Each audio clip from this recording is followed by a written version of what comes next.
What's going on, YouTube? Thanks for coming and checking out another Fat Guy Builds. Today, pretty simple. We're going to do some rear wheel spacers on this Explorer because the rear wheels seem to be tucked in much more than the front, and so we're going to make it look a little even. The company is Motorsport-Tech.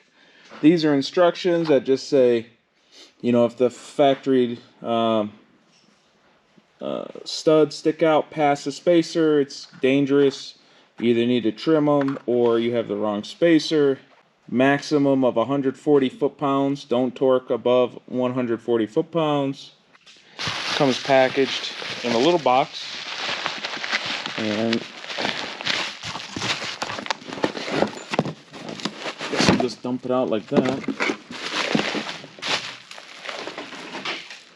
So here's how much the wheel sticks in under the fender. So, I mean, all my knuckles are gone. So the spacers I bought here are the 1.25 inch spacers.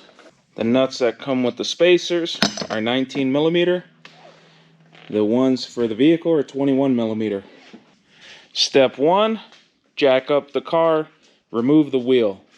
You're going to grab the spacer, just slides right over, and we might have to give it a little tap, tap, tap to get over some of this oxidation.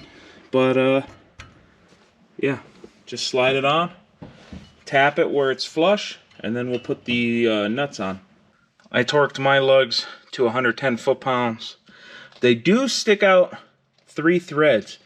Don't worry about it. As long as you have factory wheels, you don't have to worry about this. But you're going to want whatever wheels you have need to sit perfectly flush against a black piece.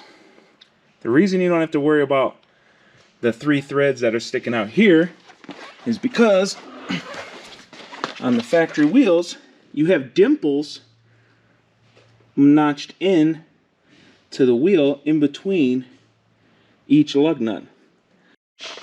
Now put the wheel on, make sure it's sitting flush, and then put your lug nuts on.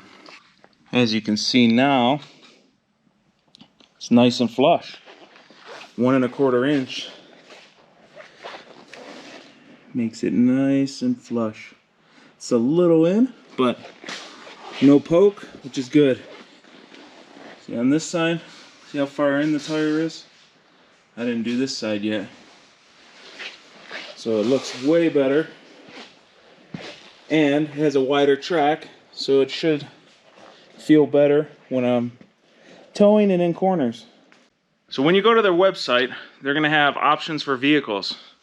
Make sure you pick the Explorer, make sure you pick 2020 plus, and then the only one that you don't have to trim the studs with is 2 1/4 inch or higher.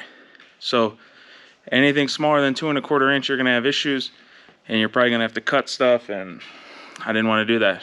Plus, the rear sits nice and flush. So I'd like to thank all you guys for watching. Check me out on Patreon, subscribe, all that other stuff. Till next time, wrench on.